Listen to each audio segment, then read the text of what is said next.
In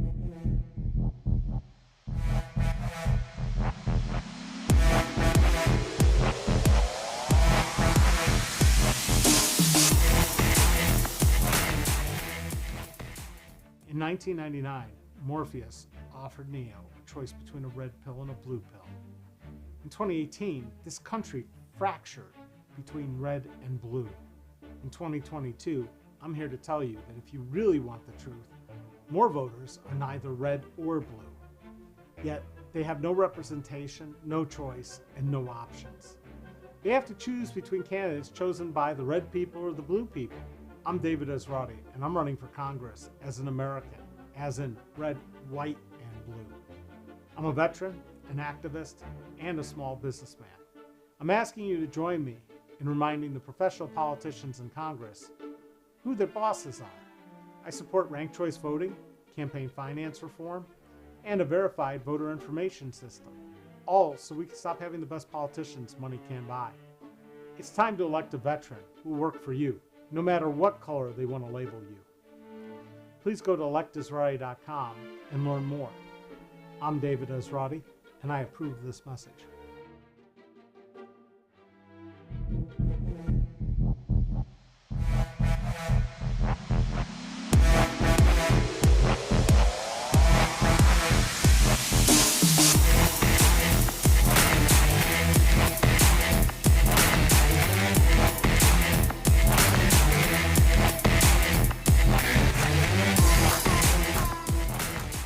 In Jurassic Park, you thought those little baby dinosaurs were cute until they turned into out-of-control carnivores. That's sort of what happens to government when we elect people based on very expensive advertising campaigns and propaganda.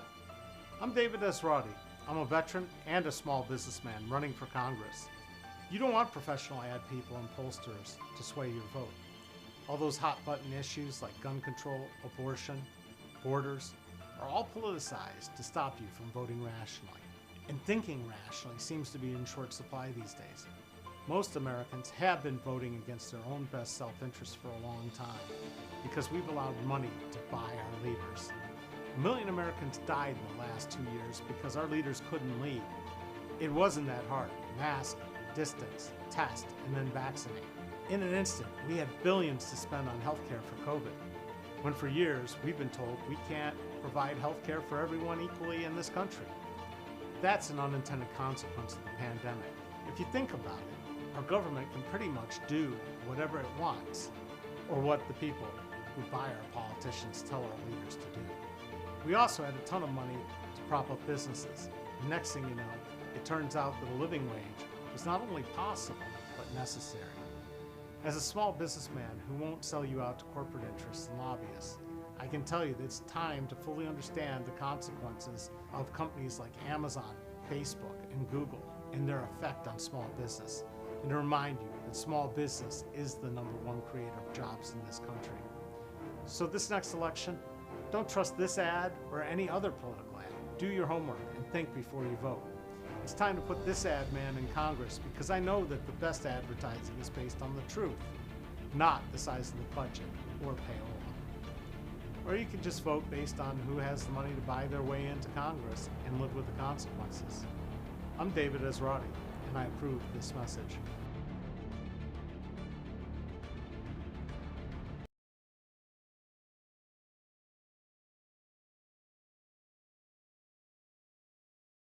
Hi, I'm David Esrati. I'm running for Congress in OH-10, which for this cycle is all of Montgomery County, all of Greene County, and parts of Clark County. Yesterday, the Ohio Supreme Court ruled that the redistricting commission had failed and that the districts for Congress were wrong, but we're sticking with the ones we're going with, and there will be a new one presented within a month that will be compliant with the law that Ohio citizens passed years ago, requiring the ratio to reflect the actual popular vote in the state of Ohio, Democrat versus Republican, which of course is a disservice to everybody who is undeclared. So, with that said, for this cycle, I'm the Democratic candidate. Mike Turner is the Republican candidate. I believe it's too late to turn in the 4,000 or 5,000 signatures required to get on the ballot as an independent, but I could be wrong. Good luck at doing it. But today we're going to talk about high-speed rail. And the subject of high-speed rail has been bouncing around for a long time, as have other changes to our rail system, including a proposal that was made during the first energy crisis back in the 70s to electrify the entire freight corridor, eastern seaboard's freight system, which if you did that alone, it was said that the calculations were that we would no longer need foreign oil at all. Of course, we don't really need foreign oil now because we are a net positive producer, but the big companies that do that and control gas prices have no interest in having that move forward, nor do they want rail in the first place, because one of the other key components of our automobile infrastructure and truck infrastructure is asphalt, which is also made from oil. So, when it comes to high-speed rail, the Japanese first had their bullet trains in the 60s. I remember as early as third grade, or fourth grade, I was doing reports about this amazing bullet train that went close to 300 miles per hour and thought, what a wonderful idea.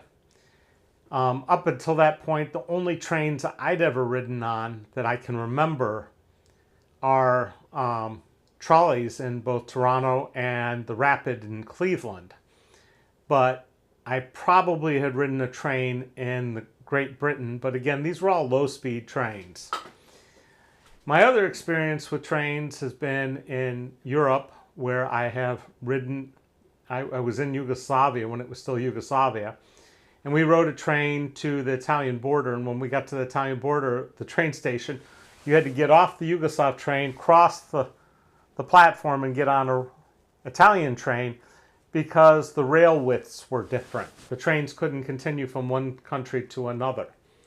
There was no standardization. We sort of solved that problem in America a long time ago and standardized on rail width, but what we haven't done is electrification. Now, even if we don't electrify our freight system, our rail system, we have moved away from freight and rail as a way of moving freight in this country to trucks. Trucks seem to be the preferred way of doing things, and they're grossly inefficient compared to trains. One train, there was an ad, and I wish I could find it, said 1 gallon of diesel moves something like 424 tons a mile compared to what it does in a truck, which moves, if you're lucky, a dozen tons or whatever. But that's moot. That's not what we're here talking about. What we want to talk about is the implementation of if we actually started building high-speed rail. And one, this would be a great way to create jobs in this country. Hundreds of thousands of jobs.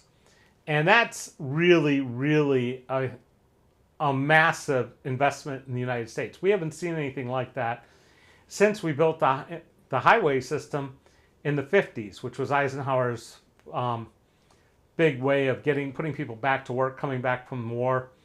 And it worked. We have a great system for cars. But the problem with cars is they're not very efficient. So, and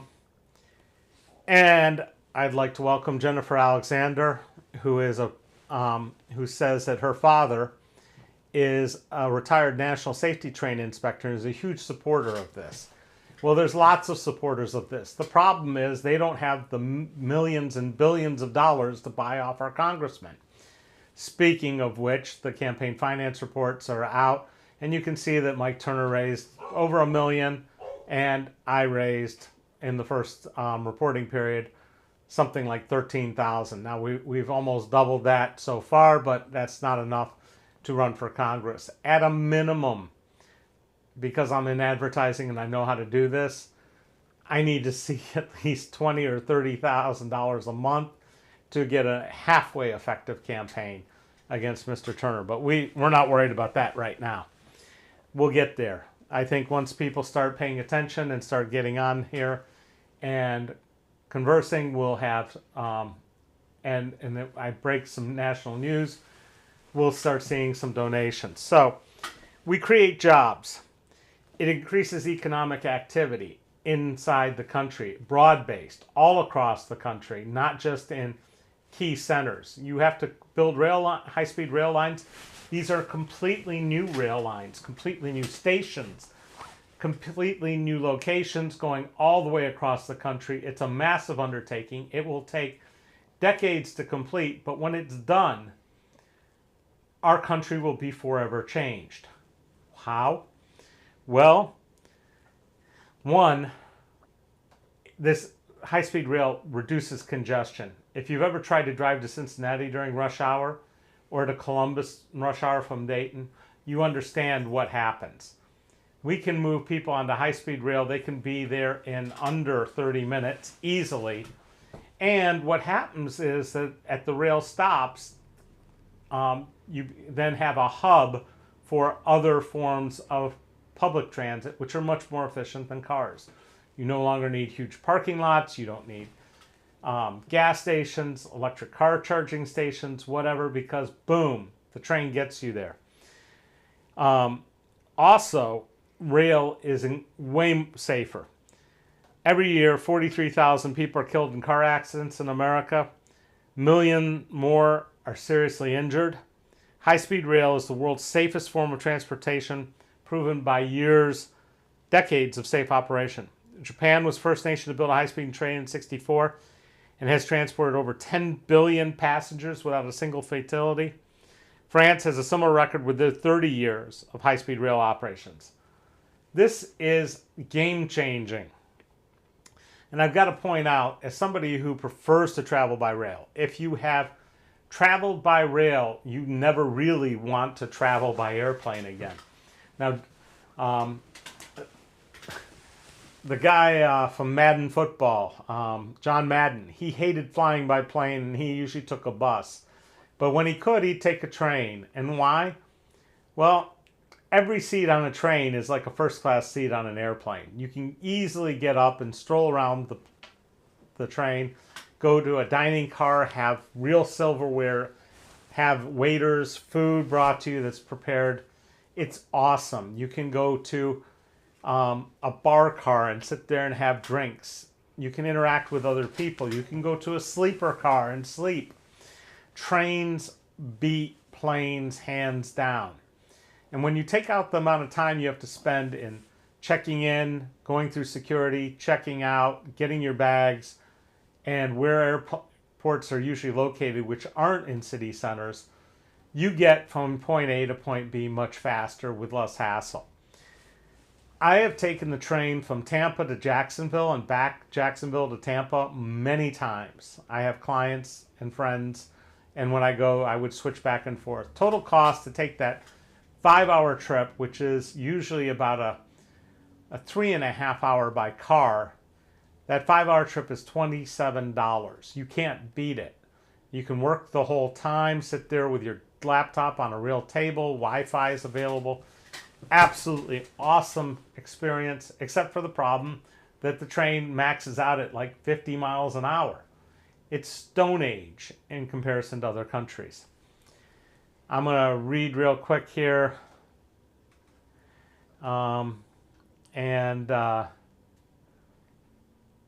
don't know what Lane Burrow is saying, but one of the rules now is you can't sit there and attack anybody else here. As a commenter, you can attack me, but not anybody else. So Lane, one more thing out of you and you're gone too. We're going to stick to the subject. Thank you so much. So, another problem we have in this country is our reliance on road networks. How many times have you been bewildered by the fact that the road between Columbus and Dayton and between Cincinnati and Dayton is always under construction? Part of this, I mean, we're spending $200 billion each year expanding roads and expanding room for traffic, yet that's not solving the problem. The real problem is it takes too long to get there. We have more cars, more people. We have encouraged sprawl and everything else. Road building takes oil. Asphalt is an oil product. Therefore, it goes there. Hi, Janine Childs. And we can say goodbye to Lane at this point. So thank you very much. But no, you're not going to come on to this live stream and talk about whatever you want to talk about. We're talking about rail, high-speed rail in this country. So when you have high-speed rail hubs in two cities, what happens is it redirects regional land development into transit-oriented development, which focuses the transportation hub to that rail head, much like it somewhat does with airports. And you can see the massive construction we have now by the Dayton Airport as a destination. You can see that Wilmington at one point, when ABX Freight was there, was also a huge destination, and that caused problems because people had to come from Dayton or Cincinnati or Columbus to work there, and the roads weren't built for it. So they had to expand the roads, and then when ABX shut down, we'd wasted a lot of money on something that didn't quite work. So we'll see growth around the rail hubs. By having more choices, as in terms of alternatives to flying, when we add high-speed rail, everything changes. To be able to get from Cincinnati to Cleveland in a matter of less than an hour by rail versus driving it in 3.5 to 4 hours, or flying, taking at least 3 hours to get through the airport and everything else, is a game changer. We have had a fight against public transit, and we have had a fight against high-speed rail and trains in this country for a long time, led by the auto companies and the oil industry. So, I'm going to hit the comments because Ryan Capo says high-speed rail would be nice for sure. However, I think cheap trains that go slower but take more people and are more frequent would be an easier thing to achieve. That is not quite true. One, the slow trains can't haul more people than the fast trains. That's not, those two things aren't connected. In fact, high-speed rail can take light freight. It's not going to be hauling, carloads of iron ore, but neither are you going to be doing that with a passenger train. Those two things are separate and different. Passenger trains come in two flavors, low speed and high speed. And high speed is a game changer. Low speed is not. Low speed is basically an alternative to the Greyhound bus, and that doesn't work that well. So, Janine is asking where are the trains in Ohio. There are only 2 train stations in Ohio at this point that I know of. One is in Cleveland, one is in Cincinnati, and both of them get you to Chicago, and both of them pull in at very bad times of the day, and neither are fast. So, how much modification would be to the current rail system? Asked by Bill Mavar. The track we have now cannot go to high speed. In fact, they've tried to do the East Coast, the Amtrak, what they call the Sella system, which maxes out at 80 miles an hour. That's about as fast as you can get on the rails that are built. They were never built for high speed. High speed can be on rails, but most of the time it's on a different kind of system. Some are even using magnetic levitation, and there are all kinds of different ways of running these things. I am not an expert, but yeah, we would have to start over. So, trains are insanely efficient. Just wondering how we do this in our city. Well, there's been talk for a long time of having the 3C connector, which is obviously Cleveland, Columbus, and Cincinnati, but they've talked about having a leg going to Dayton and even over to Indianapolis, and then down, and then one from Cincinnati up to Toledo and Detroit. If they just built that, it would be a game changer, and you'd also need one from Cleveland to Detroit and probably on to Chicago as a starter system. But our current legislature of all Republicans in Ohio, thanks to gerrymandering, has turned this down multiple times. The big question really with trains is, are we going to figure out a way to power them via green energy versus dirty energy? And that is easy enough to do. As we're building the trains, we can build solar to cover the trains. We can build solar alongside the trains in the right-of-way, and the power can be delivered efficiently and usefully and stored, and we kill two birds with one stone. Where are we getting the funds for this project? CC Brook. Well, where do we get the funds for everything? From the taxpayers. We've spent over $1 trillion on the F-35, which is one of Mike Turner's favorite projects because he works for the bases, he says, which is really translated into, I work for defense contractors. Let me tell you something. Any plane with a pilot is basically obsolete. A plane with a pilot can't do a 9 or 10 or 20 G turn because it will kill the pilot. When you build an unmanned aircraft, control it remotely, one, you don't put a pilot at risk, and two, you can do maneuvers faster and quicker than you can any other way.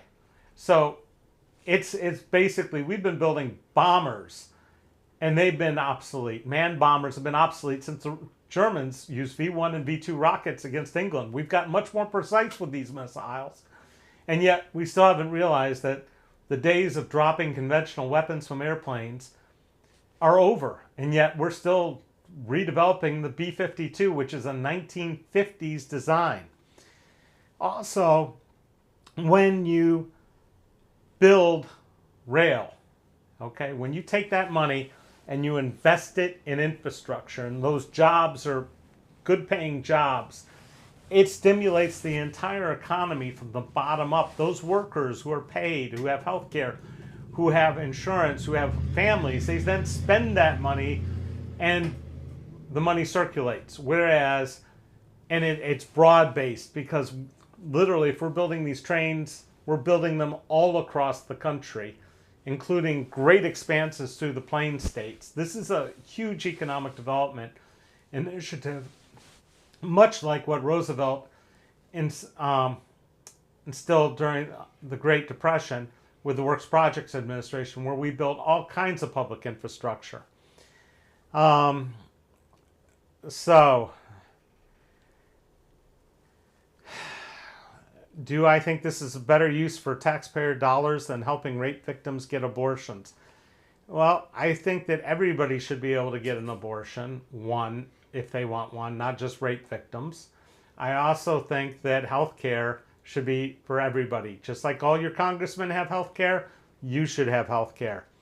So, I don't like Mike Turner. Yeah, CC Brook, you're right.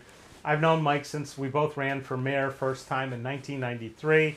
He arrested me in 1995. I don't like Mike Turner. I don't like his politics. I listened to him for a little bit yesterday on Bill Cunningham, where he mocked electric cars with this story of, suppose there's a hurricane coming to Miami and everybody's in electric cars and they all get in their electric cars to leave town. What happens when they all run out of juice? Really? He really doesn't get it, but that's okay. So, I'd like to say hi to Selena Childs, because I'm just happy to see people here that are engaged. So, I want to try doing something different here. Of the people that are commenting, how many of you have ridden on a train in the United States? Now, I'm talking a real train, Amtrak or something, not a historical little sightseeing thing or the thing at Kings Island. I'm not talking about a subway train. I'm not talking about a rapid transit in Cleveland or light rail. I'm talking a real train. How many of you have ridden in a train in the United States, Amtrak, taken a trip? Any of you done the Trans-Canada route even? We'll expand it out to Canada. Have any of you done that? If you have, drop a note in comments. And then also, if you've ridden a train in Europe or in other countries, Japan, China, please put a comment there. And anybody who has ridden in a high-speed trail, put that in. So, Janine, the L is in Chicago doesn't count. But one of my goals is to do the Trans-Canada. I hear it's absolutely stunning. One of my neighbors was on it and took lots of pictures on the trip and posted them on Facebook, and it was just absolutely awe-inspiring. So, I don't have a whole lot more to say about this other than I believe in building things that help Americans as opposed to building things to kill other people. The addition of high-speed rail will save lives in America. It will stimulate the middle class. It will give us something to point to as a point of pride for America. And it will make travel, it'll change travel forever in this country. When you talk about people being forced out of places, cities, because it's too expensive, think about what happens when you can travel to New York in a matter of 2 hours from points in Pennsylvania. So you could live in, say, Harrisburg and get to New York City in a couple hours. Think about things like that, and you can work while you're on your way. We could see lots of things change. So, there is, I'm trying to scan through here. I don't know what you're saying, Janine. I'm lost. And I am going to add one other thing here. If you have questions about my campaign, if you want to know what my positions are, you can go to electesrati.com. You can find information there. You can also donate. If you want to see something different in the next video, the next live stream town hall, drop it in comments. I see all the comments, and we'll talk about it in the next one, or we'll set it up for the next meeting. I'm looking forward to seeing ideas for topics. And Ryan makes a great point. He's ridden the train twice from Chicago to the West. He says the economic issue for families buying multiple train tickets compared to a cheaper amount of fuel in a vehicle is true. Plus, plane tickets are not cheap either, and limits on bags aren't anything. There are no limits on trains. If you can carry it in, you're good to go pretty much. So, if you want to take your family on a trip out west, not only can you enjoy the trip and play cards and games while you're going and interact with each other, but you can take all the luggage you need. And one other thing that's often not pointed out, most trains are pretty ADA compliant. So if you have somebody in a wheelchair, you can get them on a train, no problem. Salinas, I don't know what questions I'm not answering, so I don't know what's going on. Janine, I hate gays. No, that is somebody talking trash. That is totally untrue, and we're not going to talk about things like that. And if you want to keep bringing these things up, we're going to have to boot you, because that ain't what we're talking about today, and that's not relevant, and it's untrue. So let's, one other thing that we haven't covered at all is Elon Musk of fame with SpaceX and Tesla Solar and all these other great things, has a company called The Boring Company that drills tunnels faster and more efficiently, and he has an idea to make a thing called a Hyperloop. A Hyperloop is basically a pneumatic tube where they put you in a pod and shoot you through it, floating on air or magnetic levitation, I'm not quite sure, at speeds up to 700 miles an hour. And you could literally get from Columbus to Chicago in something like 30 minutes. And he's talking about building these things, although we haven't seen price really how it's going to be priced, and we haven't seen how these things will do over time. High-speed rail has been around for over 50 years. The Hyperloop has not. So until we've put it into test and in practice and built, one of several miles and had a chance to check it out, it's really not a liable option. And as to talking about homeless crisis, yes, we can talk about homeless people in a future one. Thank you very much for that. And no, train should not be my last priority. That's one of those things that's that we have to do in order to keep this country efficient and to decrease our reliance on fossil fuels and highways and roads that are just getting overburdened. When you go out to LA and you see 10 lanes of traffic both ways, totally congested, and you realize that a single high-speed rail line would reduce that by huge factors, getting you from San Francisco to LA to San Diego in next to no time, and if they're working towards that in California, you understand what it takes for a planet that's going to increase in population if we don't manage to kill ourselves with climate change. I'm going to sign off for now. I really would like to thank all of you who've signed on and for having a level of decorum. Please, the rules are stick to the subject. Please don't attack other people here. Don't keep repeating yourself over and over like Red Pill, Blue Pill did. In the future, if you do 3 comments in a row without letting someone else speak, you're out of here. Again, make sure you subscribe to the YouTube channel and hit the notify bell, and you'll get an email notification. Or if you have the YouTube app installed on your phone right away when we go live, that's the way to do it. I appreciate all of you. And I look forward to talking to you again tomorrow at 4. And we do this every day, Monday through Friday. Thank you. Have a great day.